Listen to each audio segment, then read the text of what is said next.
Мен бүгүн Мансур деген адамдын минусун жана плюсун айтатын болом. Ол кандай адам, жаман адамбы, жакшы адамбы деген сыяктуу. Онун туру ушундай.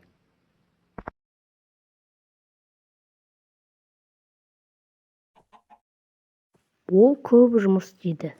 Мансур көп ашуланбайды. Және Мансурға көп заттарға пофиг.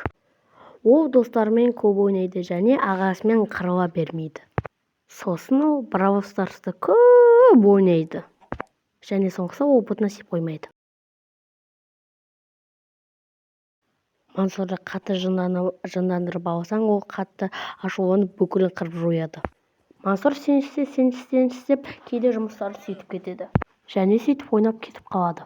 Мансурдың бетіне қарасаң, ешқандай эмоциясыз адамға ұқсайды.